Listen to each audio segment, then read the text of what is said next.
어제는 율법의 기능이라는 제목으로 말씀을 살펴보았습니다. 율법의 기능은 죄를 깨닫게 하는 것이고 그리스도께로 우리를 인도하는 역할을 한다고 했습니다.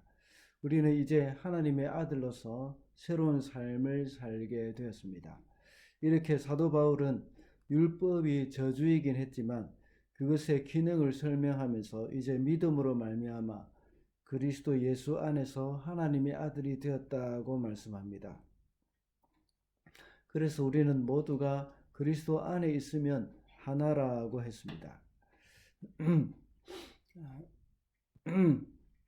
오늘 본문에서 하나님의 자녀로서 우리는 더 이상 어린아이와 같은 존재가 아니라는 것을 말씀하고 있습니다. 어린아이 때에는 보호자와 관리인의 지배하에 있었지만 이제는 더 이상 그렇지 않다는 것을 말씀하고 있습니다. 이제 장성한 자가 되었다는 것입니다.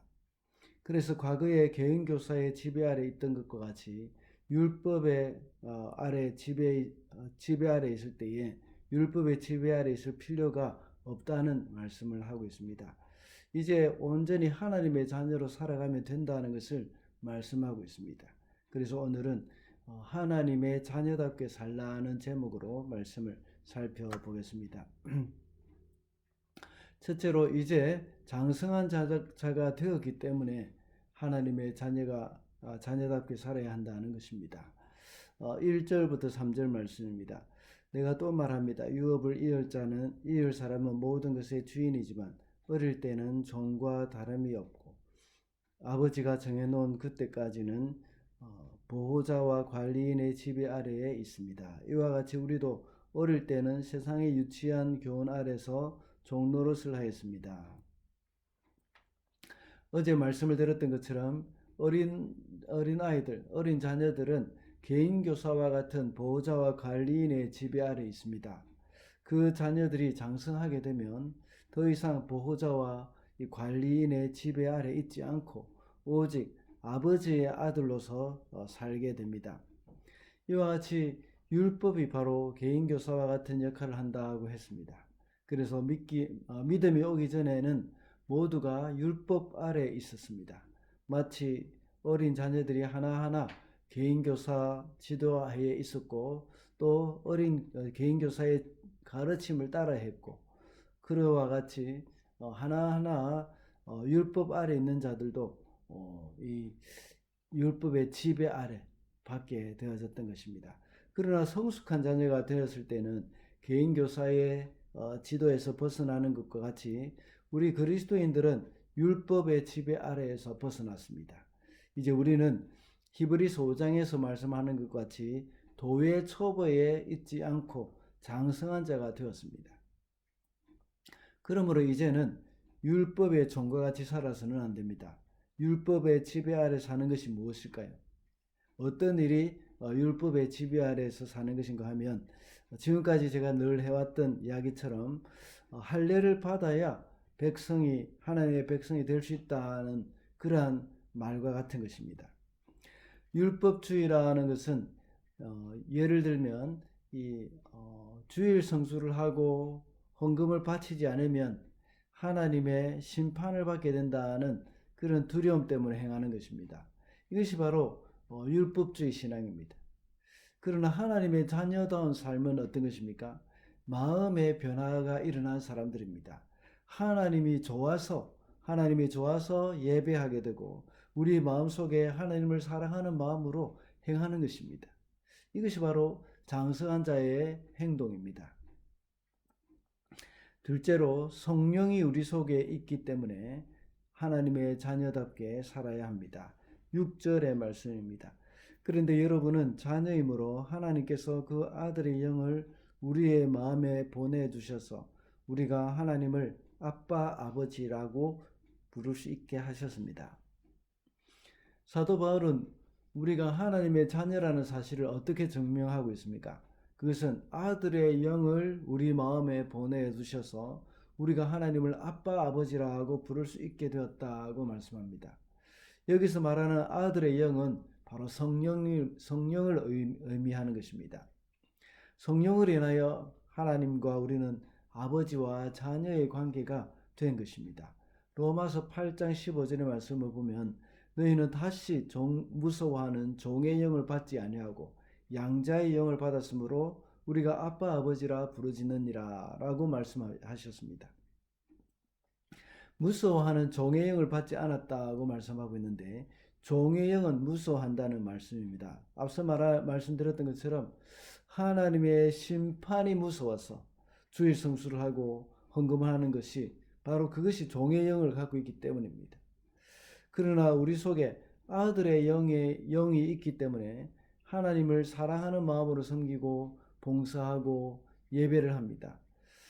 이것이 율법과 은혜의 차이입니다. 이와 같이 자녀답게 사는 것이 바로 내일 본문에서 다루게 될 것인데 갈라디아서 4장 19절에 나와 있는 것처럼 그리스도의 형상이 이루어지는 겁니다. 아들의 영이 우리 가운데 임할 때에 우리에게는 그리스도의 온전한 형상이 이루어져 가게 됩니다. 이것은 갈라디아서 5장에 좀 더 구체적으로 나와 있는데 바로 성령의 열매를 맺는 것입니다. 아들의 영이신 성령님이 우리 가운데 임하기 때문에 우리는 자연적으로 이 성령의 열매를 맺게 되어 있는 것입니다. 이것이 바로 그리스도의 형상이라고 할 수 있고 그리스도의 성품을 이루어가는 것이라고 볼 수가 있습니다. 마지막으로 하나님과의 인격적인 관계를 갖고 있기 때문에 하나님의 자녀답게 살아야 합니다. 9절 말씀입니다. 지금은 여러분이 하나님을 알 뿐만 아니라 하나님께서 여러분을 알아주셨습니다. 그런데 어찌하여 그 무력하고 천하고 유치한 교훈으로 되돌아가서 또다시 그것들에게 종노릇하려고 합니까?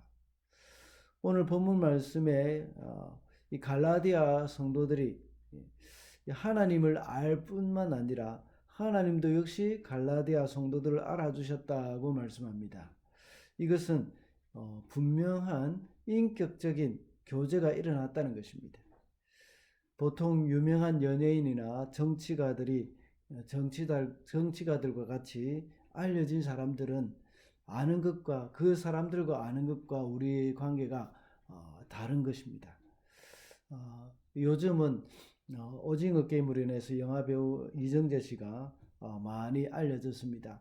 한국 사람들은 물론이고 웬만한 외국 사람들도 이정재 씨를 알고 있습니다. 그러나 이정재 씨는 그 사람들을 모릅니다. 우리를 잘 모릅니다. 그런데 오늘 본문에서는 우리도 하나님을 알고 하나님도 우리를 안다고 하셨습니다. 여기서 말하는 안다는 것은 그저 정보를 알고 있는 차원이 아닙니다. 서로 경험을 하고 알게 되어졌다는 겁니다. 마치 부부가 서로를 알고 아버지와 아들이 아는 것과 같은 것입니다. 이렇게 하나님이 우리를 알고 계신다는 겁니다. 이것은 고아가 입양이 되어서 아버지와 아들과의 관계에 약간 거리감이 있는 그런 종류의 관계가 아닙니다. 완전히 친밀한 관계를 말하는 것입니다. 율법 아래에 있는 사람들은 이렇게 하나님과의 친밀한 관계를 가질 수가 없는 그런 관계입니다. 두려움으로 하나님을 대하게 됩니다. 물론 우리는 모두가 다 하나님을 대할 때 두렵고 떨림으로 하나님을 경외하는 마음이 있어야 합니다. 그런데 율법적인 그 관계는 앞서 말씀드렸던 것처럼 심판에 대한 두려움이 깔려 있습니다. 그러나 하나님이 우리를 아신다는 것은 아버지로서 우리를 인격적으로 아신다는 말씀입니다. 그래서 두려움이 아니라 사랑하는 것입니다. 아버지와 아들의 신뢰의 관계를 가지고 있습니다. 하나님은 우리를 아들과 같이 친밀하게 대하고 싶어 하십니다.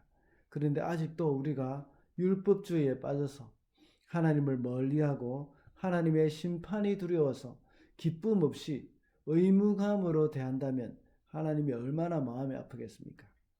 자식이 아버지를 대할 때 율법적인 의무감만 가지고 대한다면 아버지는 얼마나 서운하겠습니까?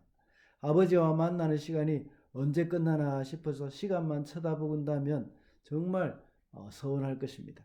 그리고 의무적인 마음으로 의무적으로 아버지를 찾아와서 용돈만 얼마 던져주고 돌아가기 바쁘다면 그것은 온전한 관계가 아닙니다. 하나님과의 인격적인 관계를 통해서 자녀다운 삶을 사는 사람은 하나님과의 만남에 기쁨이 있습니다. 그 시간이 더 기다려집니다. 그래서 그 시간이 그렇게도 빨리 지나가는 것이 아쉬워서 안타까워하는 것입니다. 우리 마음 가운데 하나님 아버지에 대한 사랑이 가득한 그런 삶을 우리가 살아야 하는 겁니다. 그것이 바로 율법적인 관계가 아니라 자녀의 관계, 하나님과 자녀와의 관계, 그것을 말하는 것입니다. 말씀을 맺겠습니다. 오늘은 하나님의 자녀답게 살라는 제목으로 말씀을 살펴보았습니다. 하나님의 자녀답게 살아야 하는 이유는 우리가 장성한 사람이 되었기 때문이고 성령이 우리 속에 계시기 때문이며 인격적인 관계를 갖고 있기 때문이라고 했습니다. 오늘도 하나님의 자녀답게 사랑하는 마음 가득 안고 살아가는 저와 여러분이 되시기를 바랍니다.